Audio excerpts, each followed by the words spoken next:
Selamat malam pemirsa, Anda menyaksikan Prime Talk Tajam Mendalam bersama saya Zilvia Iskandar. Sama-sama tersangka tapi nasibnya berbeda. Mantan Komisioner KPU Wahyu Setiawan sudah ditahan KPK dan sudah menjalani sidang pelanggaran etik di DKPP. Sebaliknya, kader PD Perjuangan yang menyuap Wahyu Setiawan, Harun Masiku, hingga kini tak jelas di mana keberadaannya. Harun Masiku juga belum dikenakan tindakan disiplin dari partai. Kita akan melihat seperti apa upaya KPK untuk menangkap Harun Masiku sejauh ini. Pertama, KPK sudah bekerja sama dengan Ditjen Imigrasi Kemenkumham untuk melacak keberadaan Harun Masiku. Menurut Menkumham Yasona Lauli, Harun Masiku terbang ke Singapura pada tanggal 6 Januari atau 2 hari sebelum operasi tangkap tangan KPK. Namun pemirsa, hari ini Koran Tempo menerbitkan tulisan yang menyebutkan bahwa Harun Masiku sudah kembali ke Indonesia sejak 7 Januari. Benarkah informasi ini? Kami akan mengonfirmasinya langsung kepada pihak imigrasi nanti. KPK juga mengaku telah bekerja sama dengan Polri untuk mencari dan memulangkan Harun. Meski demikian, sampai hari ini kita lihat Polri belum memasukkan Harun Masiku dalam daftar pencarian orang atau DPO dan Interpol pun masih belum bergerak mencari Harun. Polri menyebut Indonesia tidak memiliki perjanjian ekstradisi dengan Singapura. Namun ada opsi lain yang bisa ditempuh untuk memulangkan Harun, yaitu Mutual Legal Assistance in Criminal atau MLA, yaitu meminta bantuan hukum negara tujuan demi kepentingan penyelidikan tindak pidana. Pertanyaannya adalah kapan permintaan bantuan hukum ini akan disampaikan ke otoritas Singapura? Sampai kemarin otoritas Singapura menyatakan belum ada permintaan bantuan dari Indonesia untuk mencari Harun Masiku. Selanjutnya pemirsa, kita lihat apa reaksi PDI Perjuangan dalam mengikuti perkembangan kasus dugaan suap yang melibatkan kadernya. Dalam konferensi pers yang dilaksanakan Rabu malam, Sekjen PDI Perjuangan Hasto Kristianto menegaskan bahwa apa yang dilakukan oleh tersangka Harun Masiku tanpa sepengetahuan partai. Nah, alih-alih membantu KPK mengungkap kasus ini secara terang benderang, PDI Perjuangan kini justru mempertanyakan langkah KPK yang berupaya menyegel kantor DPP PDI Perjuangan di Jalan Diponegoro pada Jumat pekan lalu. Tim hukum PDI Perjuangan Teguh Samudra Baka menyebut tindakan KPK sebagai upaya melawan hukum. Berikut kita simak cuplikan selengkapnya. Penggeledahan dan penyegelan yang hendak dilakukan oleh KPK di gedung PDI Perjuangan pada tanggal 9 Januari 2020 tanpa izin tertulis dari Dewan Pengawas adalah perbuatan melanggar hukum dan melanggar kode etik.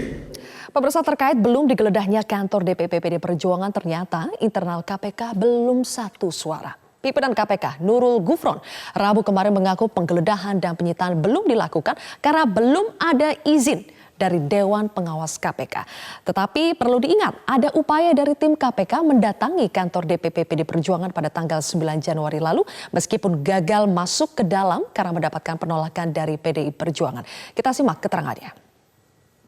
PDIP surat dari Dewas belum turun, Pak. Apa? Surat dari izin dari Dewas belum turun. Ya, belum. Alasannya Dewas belum memberikan izin itu apa? Kalau tentang alasannya belum tidak turun tentu dari yang memberi izin, yang jelas kami sudah memohonkan itu. Mas, sepertinya kan ada upaya dalam tanda kutip penghambatan Dewas untuk melakukan penyelidikan oleh tim KPK yang melakukan tindakan-tindakan. Nah, kalau penilaian seperti itu apakah dianggap menghambat atau tidak, ya bisa dinilai sendirilah. Bukan kami yang menilai. Yang jelas secara prosedural kami telah mengajukan izin untuk melakukan. Sementara Ketua Dewan Pengawas KPK Tumpah Hatorangan Selasa lalu menegaskan tidak ada niat sedikit pun bagi Dewas untuk menghambat upaya penindakan yang dilakukan oleh KPK. Ia pun berjanji izin yang diajukan oleh Komisioner KPK akan diproses paling lambat 1 kali 24 jam. Dan itu sama sekali tidak menghambat. Ya, kami memberikan izin 1 kali 24 jam paling lama. Dan saya jamin itu bisa kami laksanakan. Kita sudah bicarakan tadi. Jadi tidak ada orang katakan Dewas ini menghambat, memperlama-lama kasus. Nggak ada itu. Kalau begitu pemirsa, apa sebetulnya yang terjadi di internal KPK? Mengapa urusan izin dari Dewan Pengawas yang lama keluar ini terkesan menghambat KPK? Atau juga perlu ditanyakan apakah sebetulnya izin untuk menggeledah itu sudah diajukan oleh Komisioner KPK kepada Dewan Pengawas?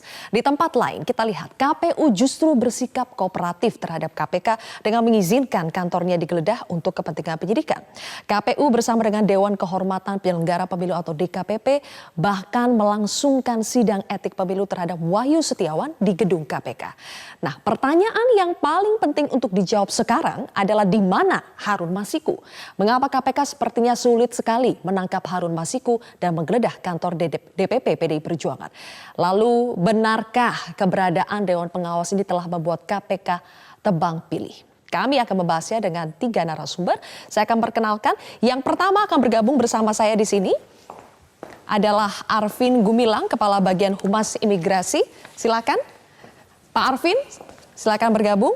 Dan nanti kita harapkan bisa langsung tersambung dengan juru bicara dari KPK, Ali Fikri. Pak Arvin, selamat malam. Selamat malam. Pak Arvin, saya mulai dari Anda. Apakah benar Harun Masiku sudah berada di Indonesia? Baik, terima kasih. Dalam catatan yang ada di data pelintasan keimigrasian, yang bersangkutan tercatat melakukan perjalanan keluar wilayah Indonesia pada tanggal 6 Januari. Dan selain itu belum ada lagi catatan yang ada di kami. Hanya sampai situ saja catatannya? Iya. Oke, saya ingin menyampaikan koran Tempo edisi hari ini menuliskan bahwa Harun memang terbang ke Singapura pada tanggal 6 Januari, bahkan lengkap sekitar pukul 11.30 dengan pesawat Garuda Indonesia, nomor penerbangannya juga ada GA832, tetapi katanya hanya semalam berada di Singapura, lalu bertolak kembali ke Jakarta dengan menggunakan pesawat Batik Air, nomor penerbangan ID7156, tiba di Jakarta pada tanggal 7 Januari sekitar pukul 17.03. Apakah imigrasi sudah mengecek kebenaran data ini? Ya, seperti yang telah saya sampaikan bahwa sampai dengan tadi sore kami mengecek di data pelintasan yang kami miliki, memang nama yang bersangkutan itu hanya tercantum untuk perjalanan keluarnya, yaitu di tanggal 6 Januari 2020. Benar dengan menggunakan pesawat Garuda, nomor penerbangan sekian, itu benar semua? Ya, data yang kami miliki kami bisa mengkonfirmasinya nanti. Tapi kalau untuk data kepulangan sama sekali belum ada? Belum ada. Data terakhir yang kita punya hanya itu. Oke, jika benar sampai hari ini dugaan kuatnya Harun masih berada di Singapura, apa yang bisa dilakukan oleh imigrasi untuk betul-betul mengecek keberadaan persis dari Harun ini?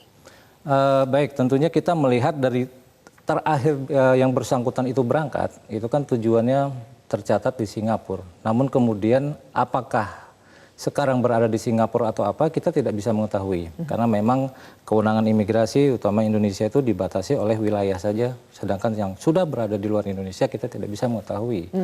Lantas kita terus pasti akan bekerja sama, ya. Kalau sudah berkaitan dengan pihak dari negara lain, tentunya imigrasi tidak bisa bekerja sendiri. Kita akan berada di bawah jalur komunikasi yang berada di bawah komandonya Kemlu. Jadi apapun yang dibutuhkan nanti misalnya oleh penyidik, tentunya kita akan bekerja sama untuk. Sejauh ini apa yang dimintakan oleh penyidik kepada imigrasi? Kita telah menerima surat untuk pencegahannya.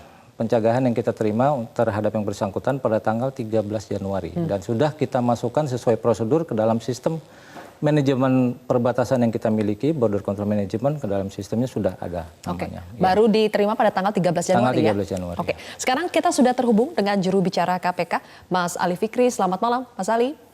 Selamat malam, Mbak Zil.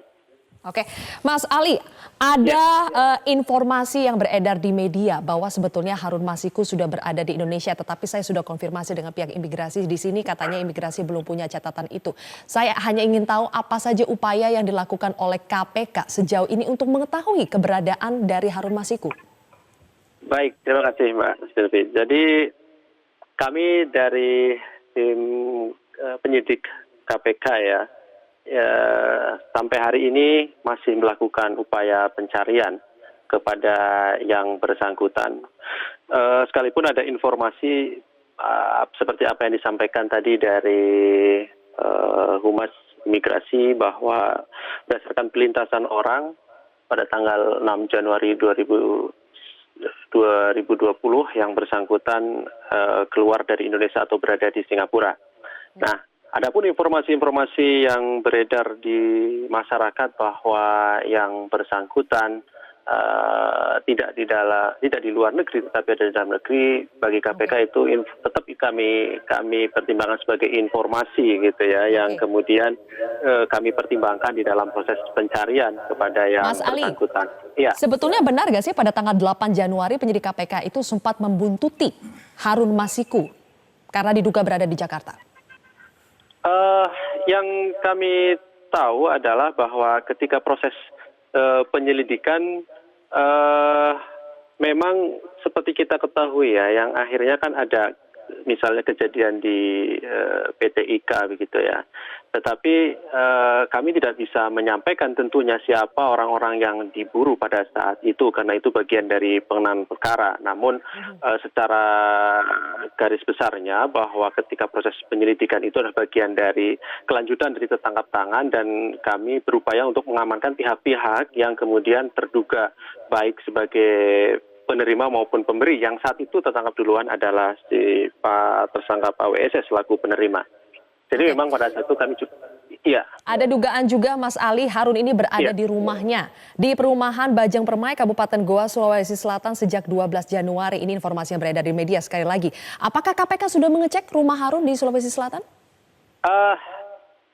Kami tentunya tidak bisa menginformasikan secara teknis penanganan perkara sampai detail ke situ ya, Mbak. Karena itu bagian dari strategi kami menangani perkara, begitu. Kalau gitu yang ingin saya tahu apa saja sih sebetulnya upaya yang sudah dilakukan KPK untuk mencari tahu keberadaan dari Harun Masiku. Karena yang saya dengar dari imigrasi pencekalan baru diajukan pada 13 Januari misalnya. Padahal OTT sudah dilakukan sejak 8 Januari. Itu saja sudah menimbulkan pertanyaan apakah itu terlalu telat sehingga akhirnya ini keluar negeri pada tanggal 6 Januari. Dan upaya-upaya lainnya yang dilakukan KPK untuk mencari Harun Masiku sampai saat ini. Apa saja Mas Ali? Baik, jadi yang perlu kami luruskan tadi bukan pencekalan, tapi memang melakukan upaya cegah ya, jadi pencegahan ke imigrasi gitu. Tetapi memang itu kalau informasi tadi tanggal 6 sudah keluar, tetapi itu bagian dari untuk mendeteksi lalu lintas orang gitu ya, untuk upaya pencegahan itu termasuk juga bagian dari koordinasi kita dengan bagian imigrasi. Yang kedua, KPK juga melakukan komunikasi dan koordinasi dengan pihak Kepolisian Republik Indonesia untuk meminta bantuan pencarian kepada yang bersangkutan sampai dengan hari ini. Hasilnya apa, Mas Ali? Untuk hasilnya sampai hari ini perkembangannya yang kami terima masih melakukan upaya itu, Mbak. Namun kami tetap meyakini berdasarkan pengalaman-pengalaman yang sudah ada ya, kasus-kasus yang terdahulu, KPK yakin nanti akan berhasil atas kerjasama ini antar berbagai pihak termasuk dengan pihak kepolisian dan imigrasi. Oke, jadi Mas Ali, apakah KPK sudah mengirimkan surat permintaan kepada Polri untuk memasukkan Harun Masiku ini dalam daftar pencarian orang atau DPO? Baik, yang kami tahu adalah sudah koordinasi dan komunikasi terus-menerus termasuk surat permintaan untuk melakukan penangkapan dan sebagainya begitu ya. Tetapi kita belum bisa berbicara apakah kemudian yang bersangkutan sudah masuk ke daftar pencarian orang karena nanti itu bagian dari strategi penanganan perkara akan diketahui oleh masyarakat ketika kemudian memang nyata kita sudah mengeluarkan surat daftar pencarian orang tersebut. Ini strategi penanganan atau memang belum dimasukkan ke dalam DPO, Mas Ali? Bagi kami adalah strategi penanganan perkara, Mbak, karena bagaimanapun juga kan kita dibatasi dengan adanya undang-undang keterbukaan publik yang dikecualikan. Karena tentu kami memandang bahwa hal-hal yang tadi Mbak Silvi tanyakan adalah bagian dari strategi penanganan perkara yang tentunya kami tidak bisa mengungkapkan ini secara terbuka kepada publik. Karena biasanya kan kalau hanya sekedar untuk dimasukkan dalam DPO biasanya ada rilisnya.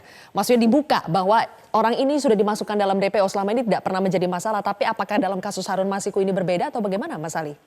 Ya, bukan masalah membedakan penanganan perkara dengan yang satu dengan yang lain begitu ya, Mbak Silvi.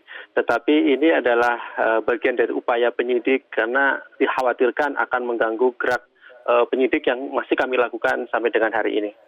Oke, nanti kita lanjutkan lagi Mas Ali dan Iya. juga Pak Arvin di sini. Kami harus jeda terlebih dahulu, pemirsa. Prime Talk akan kembali usai jeda berikut ini.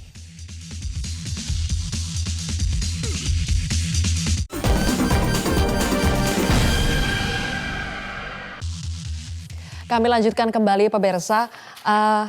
Pak Arvin, sampai kemarin Singapura mengatakan otoritas Indonesia belum berkomunikasi dengan pihak Singapura untuk mencari keberadaan Harun. Sebetulnya siapa sih yang paling berotoritas di Indonesia untuk berkomunikasi dengan pihak Singapura? Baik, kalau dari imigrasi kami ini bekerja sesuai dengan ketentuannya, diberikan wewenang untuk menjaga kedaulatan negara kita ya dalam hal perlintasan orang masuk dan keluar wilayah Indonesia.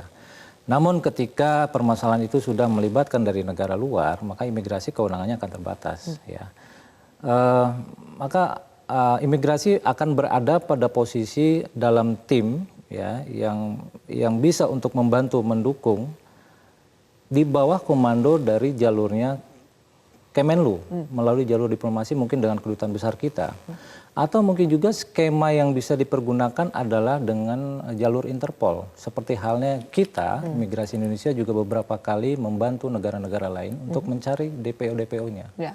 Ketika namanya sudah diajukan dalam pencarian Interpol dan orang itu melintas masuk ke wilayah tempat pemeriksaan imigrasi yang ada di seluruh Indonesia dan akan terdetek, maka kita akan berkoordinasi kemudian dengan pihak Interpol. Mungkin jalur seperti itu bisa dimanfaatkan. Oke, jadi Interpol yang maju berkomunikasi dengan Singapura, Iya. akhirnya mungkin imigrasi Singapura yang bisa membantu untuk mencari. Iya, dan imigrasi tentu kita akan siap dalam posisi untuk membantu penyidik KPK dalam Oke, proses berarti sekarang peran pemulangan. dari imigrasi apa? Wait and see atau bagaimana? Ya, sementara ini kita mendukung, kita siap, kita menunggu dan kita siap akan mendukung. Jika diminta nanti untuk proses pemulangannya dengan jalur manapun yang dipakai, nanti apakah Kemlu atau Interpol, kita akan mendukung, kita akan menunggu dalam hal proses untuk pemulangannya, perlintasannya orang masuk kembali ke Indonesia. Oke, saya ingin sekarang berpindah kepada topik kehadiran bos Anda, Menkumham Yasona Lawli dalam pengumuman tim hukum PDI Perjuangan terkait dengan kasus Harun Masiku ini. Apakah ini akan mempengaruhi tugas dari imigrasi untuk melacak keberadaan Harun Masiku?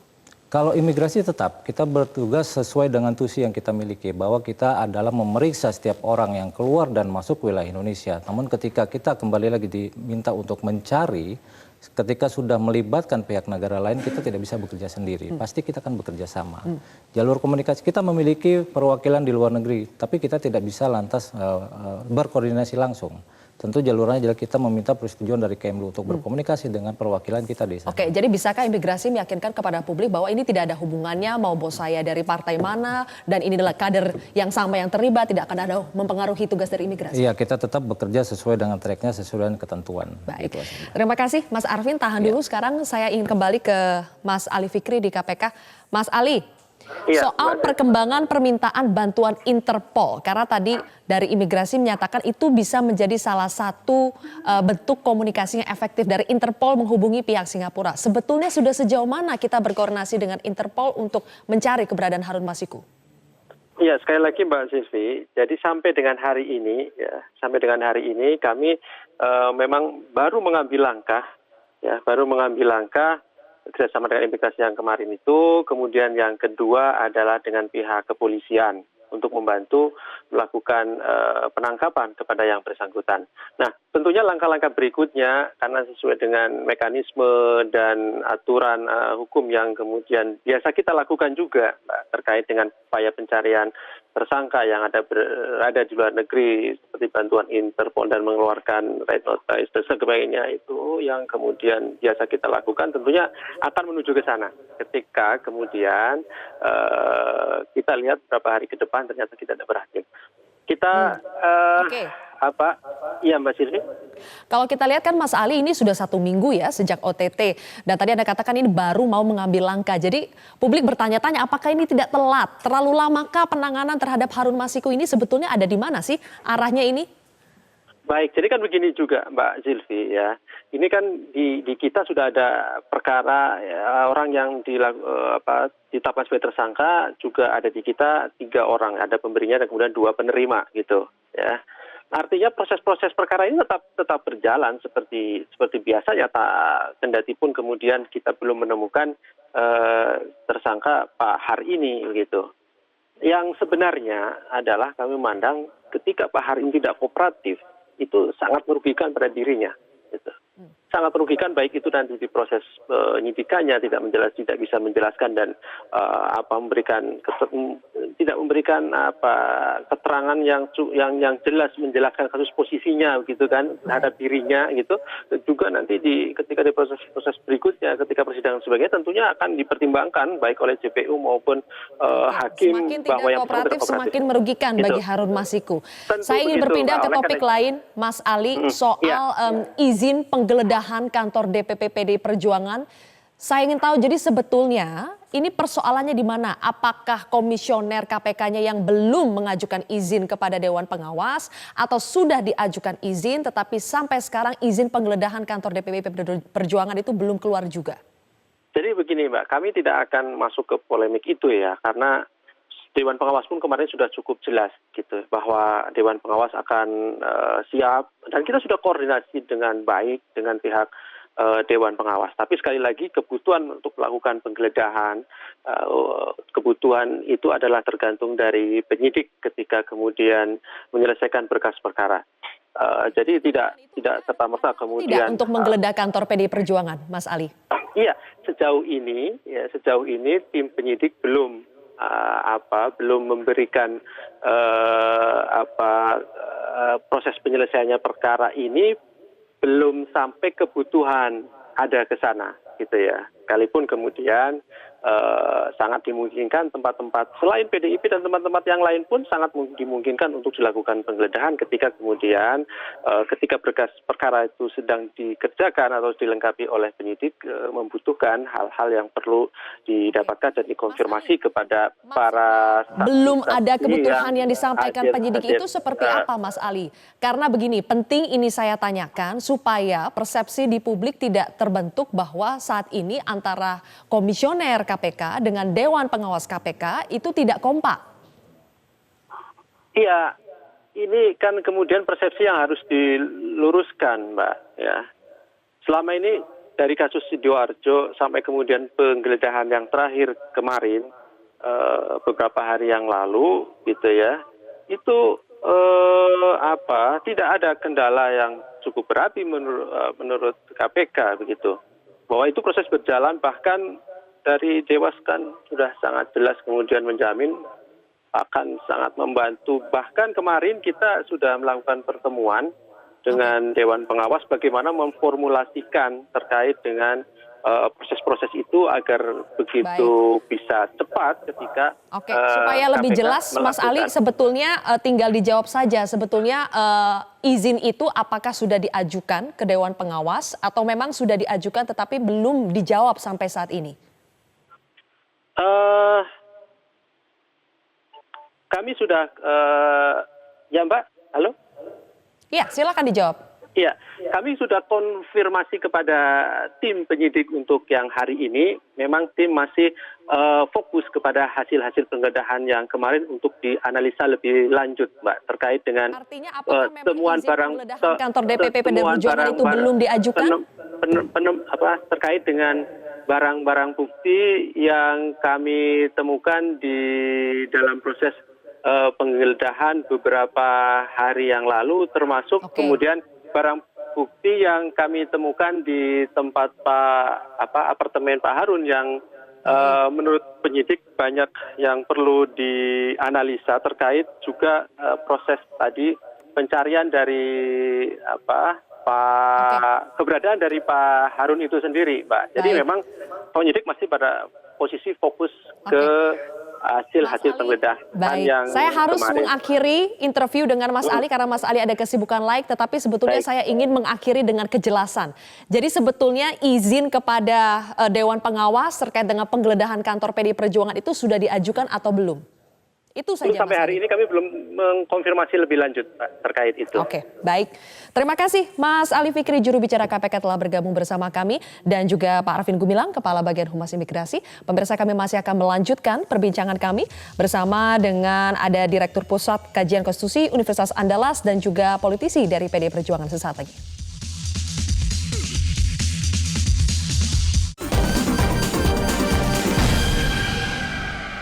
Gabung bersama saya di sini, di sebelah kiri saya adalah politisi PD Perjuangan, Masinton Pasaribu. Bang Masinton, selamat malam. Ya, selamat malam. Dan juga ada Direktur Pusat Kajian Konstitusi Universitas Andalas, Ferry Amsari. Bang Ferry, selamat malam. Malam. Saya mulai dulu dari Bang Masinton. Ya. PD Perjuangan sampai membentuk tim hukum 12 pengacara diumumkan langsung oleh Ketua DPP PD Perjuangan dan juga Menkumham Yasona Lawli. Ada apa nih Bang Masinton? Apakah ini upaya menantang KPK? Bukan Menkumham, Pak Yasona itu sebagai Ketua DPP. Iya, Ketua DPP yang sekaligus Menkumham kata saya tadi. Nah, jadi itu hal yang biasa aja ya, bahwa di mana satu lembaga atau individu ya yang sifatnya berbadan hukum, ketika ada persoalan hukum ya biasa aja tuh. Oke. Ada apa sebetulnya? dibentuk tim hukum, ada yang pakai lawyer pribadi, ada yang Apa yang ingin dibela, Bang Masinton? Apa? Apa yang ingin dibela? Apa yang ingin dibela sebenarnya ya kita ingin meluruskan adanya framing, bingkai ini opini ya yang ingin menggiring ya, apalagi beberapa pemberitaan yang ingin menggiring bahwa ini ada kejahatan korupsi, kejahatan pemilu ya, atau kejahatan demokrasi yang dilakukan oleh partai politik PDI Perjuangan. Nah, tentu ya kami sebagai partai politik secara kelembagaan ya, bahwa partai tidak melakukan itu, maka ya kita ya wajar saja menepis tudingan itu dan menyampaikan ke masyarakat bahwa framing. Kemudian apa lagi yang ingin dibela? Apa? Apalagi yang ingin dibela dari membentuk tim hukum ini? Ya tentu hukum itu kan bukan sekedar membela, tapi dia menyampaikan fakta kebenaran seperti itu, bukan sekedar membela. Nah, jadi tim hukum ini ya berfungsi dalam konteks itu. Oke, PDI Perjuangan mempersoalkan upaya penggeledahan yang dilakukan oleh KPK pada tanggal 9 Januari lalu, kemudian juga soal sprindik. Itu gimana penjelasannya, Bang? Iya, jadi begini, kan beredar hari ini umpama dari sejak awal tuh ini operasi tangkap tangan. Nah, kami berpandangan bahwa dalam kacamata hukum kami, kalau itu tangkap tangan ya, atau tertangkap tangan ya, di dalam KUHAP itu, pasal 1 angka 19 itu pada saat yang disebut definisi tertangkap tangan itu pada saat melakukan, pada saat itu melakukan atau setelahnya ya, diserukan kepada halayak ramai. Nah, sementara kalau kita melihat konstruksi ya apa yang disampaikan oleh KPK bahwa pada saat itu tidak ada transaksi apapun, baik pemberian barang definisi OTT atau ini segala macam ya, yang maka kami menyebut ini bukan operasi tangkap tangan tetapi penangkapan. Sebelum dilanjutkan, Bang Masinton, saya coba konfirmasi ya, kalau dari kacamata hukumnya Bang Ferry, OTT ini apakah ini OTT atau bukan? Ya, sejauh ini kan memang yang paling berhak menjelaskan itu OTT atau bukan, penggeledahan atau apapun namanya, tentu KPK ya. Saya sih sebenarnya tidak ada permasalahan dengan tim hukum yang mau dibentuk oleh teman-teman PDIP, dan itu memang sebuah kewajaran ya. Tidak mungkin partai ada pergolakan seperti ini tidak membentuk tim hukum. Jadi bukan reaksi berlebihan ya? Biasa saja. Tapi memang partai harusnya lebih berhati-hati, misalnya dengan menunjukkan keberadaan Pak Yasona Lawli juga tidak baik karena ada coy kan, konflik kepentingan yang semestinya dihindari partai. Apalagi ini kan ada pergesekan dengan Harun Masiku, ada konflik soal keimigrasiannya yang merupakan bawahan dari Kementerian Hukum dan HAM. Jadi timnya memang harus bekerja yang yang sesuai juga agar nilai-nilai konflik kepentingan itu dihindari. Walaupun beliau adalah ketua bidang hukumnya ya, mungkin tidak perlu tampil ke depan atau tidak perlu menjadi tim sama sekali. Nah, kedua juga ya tidak ada masalah kalau kemudian PDIP mencoba membangun framingnya sendiri. Nah, PDIP kan mengatakan bahwa ini framing. Lagi di framing. Nah, tim hukum ya silahkan juga buat framingnya. Yang paling penting adalah masing-masing pihak mengumpulkan bukti-bukti yang valid di depan peradilan. Siapa yang benar, Bang Masinton atau KPK, kan begitu ya. Nah, apalagi misalnya itu termasuk yang harus menurut saya harus dijelaskan oleh Bang Masinton secara baik-baik ke depan publik. apa sebabnya misalnya tim hukum termasuk Bang Masinton punya sprinlidik yang merupakan dokumen rahasia kan. Itu menarik juga. Soal sprinlidik, surat perintah penyelidikan yang dipermasalahkan oleh PDI Perjuangan karena katanya tanda tangannya itu komisioner KPK yang lama, dikeluarkannya juga pada saat masa jabatannya sudah selesai. Kita akan bahas lebih jauh nanti, pemirsa, tetaplah bersama kami.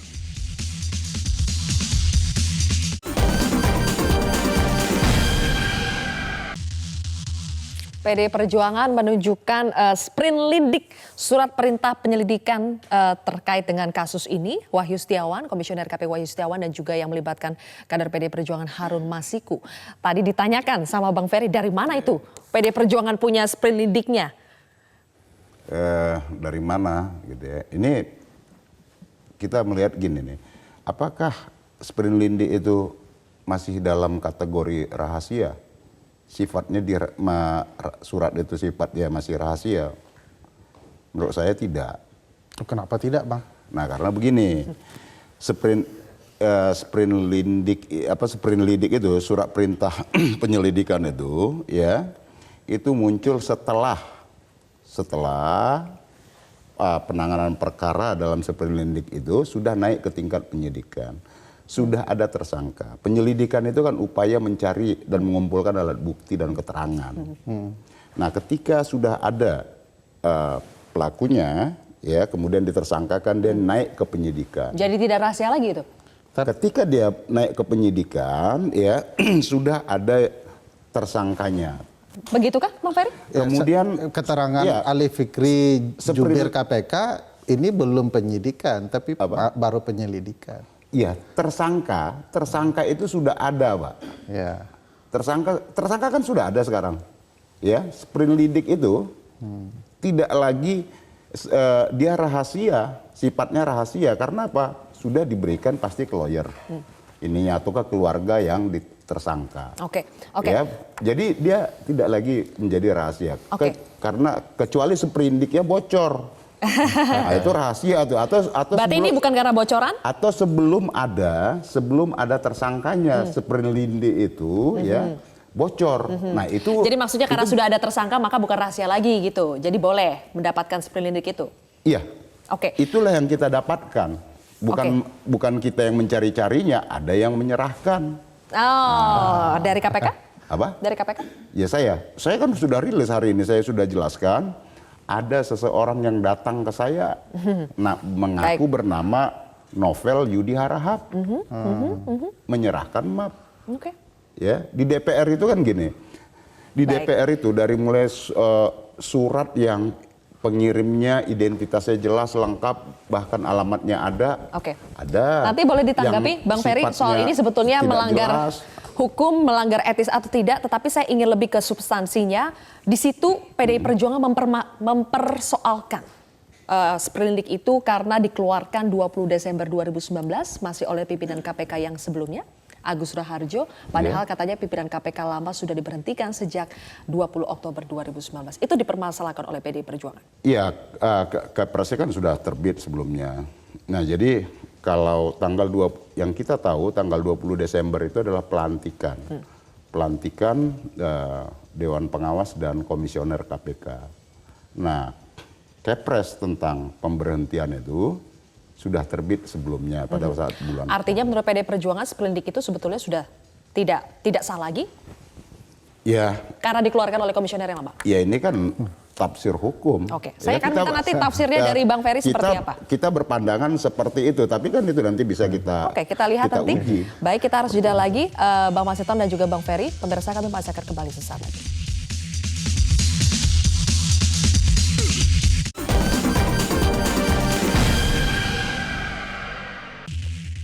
Kami lanjutkan kembali, pemirsa. Bang Ferry, soal sprinlidik yang ditandatangani pimpinan KPK periode yang lama setelah diberhentikan oleh Presiden pada tanggal 20 Oktober. Dipermasalahkan oleh PDI Perjuangan, tapi sebetulnya gimana? Sah atau tidak sprinlidik itu?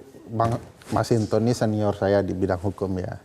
Di dalam hukum administrasi ya biasa saja ya. Pimpinan KPK itu berganti secara administrasi ya sah produk hukum yang atau kebijakan yang ditandatangani oleh pimpinan yang lama untuk dilanjutkan oleh pimpinan yang baru. Jadi secara hukum administrasi tidak ada permasalahan. Kalau kemudian itu menjadi logika yang coba di-framing juga oleh tim kuasa hukum PDIP, ya monggo, tidak apa-apa. Tetapi sekali lagi saya ingatkan secara hukum administrasi ya tidak pernah sebenarnya hal yang seperti ini dipermasalahkan betul ya, karena tidak ada kecacatan administratif mengenai itu. Tanda tangan pimpinan yang lama itu tetap dianggap berlaku sampai kemudian kalau ada pimpinan baru menggantinya, mengubahnya. Jadi kalau tidak ada perubahan itu ya dia dianggap sah. Oleh karena itu kalau ini dicoba dipermasalahkan menurut saya tidak tepat. Yang perlu disarankan ke teman-teman PDIP adalah mencoba untuk, tadi kan juga disampaikan oleh Bang Masinton ya, untuk sesuai koridor hukum, dan menurut saya itu saja yang dipenuhi. Hak-hak klien perlu dilindungi dan itu semestinya tugas dari tim hukum ya. Tim hukum PDI Perjuangan tadi berusaha mencoba menemui Dewan Pengawas. Itu secara aturan bagaimana itu Bang Ferry? Bagi saya begini, ada ruang etik yang perlu juga dihormati oleh tim hukum ya. Karena Dewan Pengawas adalah bertugas untuk mengawasi salah satunya etik pimpinan dan KPK, mestinya pendekatan seperti itu tidak dilakukan. Karena akan ada nuansa seolah-olah tim hukum PDIP mencoba mempengaruhi Dewas. Dan ruang ini yang perlu diberi jarak oleh tim hukum ya, agar asumsi publik tidak mengarah seolah-olah tim hukum mencoba mendekati siapapun untuk membangun opini tertentu. Ya. Terakhir untuk Bang Masinton, jadi apa sih sebetulnya upaya dari tim hukum ini mendatangi Dewan Pengawas, atau dengan dibentuknya tim hukum ini apa goal utamanya? Iya, mendatangi Dewan Pengawas itu bukan untuk mempengaruhi, tapi ada yang mau kita laporkan, seperti itu ya. Apa yang mau dilaporkan? Ya prosedur, ya saya nggak sampaikan di sini lah, biar nanti di sana bahan-bahannya. Tapi ada intinya adalah pelanggaran prosedur. Prosedur penggeledahan kah maksudnya? Ya, ada beberapa hal yang ingin kita laporkan. Nah kemudian ya berkait tadi dengan sprindik apa segala macam, ini memang saya juga pernah pimpinan pansus hak angket penyelidikan terhadap KPK ini, dan juga rapat-rapat kami dalam Komisi 3 selalu kami tanyakan ya, agar itu dibenahin, dan sampai sekarang menurut saya itu belum dibenahin. Pembocoran informasi atau dokumen ya, surat menyurat atau surat ya dari internal KPK ke eksternal, termasuk sprindik itu juga dibocorkan maksudnya ya, oleh internal KPK ya, kepada PDI. Bukan. Ya, itu kata beda lagi. Itu kata Anda. Saya tanya. Gitu loh. Ada, kan saya tuh dijelaskan, ada masyarakat yang mengaku Novel Yudi Harahap menyampaikan ke saya sebagai anggota DPR RI. Gitu loh. Jadi yang ingin diadukan ini apakah komisionernya atau tindakannya? Nah, jadi ini juga ya berkait dengan pembocoran informasi dari dalam. Itu umpama kalau kita lihat ya, itu bukan hanya sekarang. Ya dari 2013 lalu juga bahkan sprindik itu bocor beberapa kasus itu ya, perkara gitu ya. Dibocorkan seperti itu ke publik, dan itu pembocorannya ke media tertentu. Ya, ada media tertentu yang memiliki kekhususan, hubungan khusus tuh. Bahkan ada wartawannya yang bisa. Jadi itukah sekarang yang paling dipersoalkan, Bang? Apa? Jadi itukah yang sekarang paling dipersoalkan? Ini yang kemudian ya, yang kita soalkan tuh kenapa informasi-informasi dari dalam itu ya bisa dengan mudah bocor ke pihak luar, dan kemudian diolah. Kenapa tidak fokus saja ke soal kasus suapnya, Bang? Kenapa kemudian ke bunga rampainya tim hukum kalau masalah, lebih banyak? Kan harusnya pembelaan itu fokus kepada pokok persoalan. Jadi seolah-olah yang ditangkap masyarakat kan ada bunga rampai yang mau dilebih-lebihkan, sehingga kehilangan fokus publik melihat perkara ini. Tidak, justru bunga rampai yang sebelumnya ada framing dari media tertentu ya, atau kelompok tertentu terhadap PDI Perjuangan. Teman-teman media kan boleh mencari informasi, Bang. Oh, beda. Ya, tidak semua media menyampaikan, menyajikan yang objektif. Media itu kan memang dia harus menyampaikan apa adanya. Tapi problematikanya bukan di Dewas, tapi di Dewan Pers itu. Ya, ada beberapa hal yang juga perlu kita laporkan ke Dewas dan juga dilaporkan ke Dewan. Baik. Mudah-mudahan ini bisa nanti lebih fokus, dan nanti kita akan lihat perkembangannya seperti apa. Mudah-mudahan ada titik terang setelah Harun Masikunya itu betul-betul ketemu ya, dicari. Terima kasih Bang Masinton dan juga Bang Ferry telah bergabung bersama kami di Prime Prime Talk hari ini. Pemirsa, saya Zilvia Iskandar mewakili rekan-rekan bertugas pamit undur diri. Terima kasih, sampai jumpa.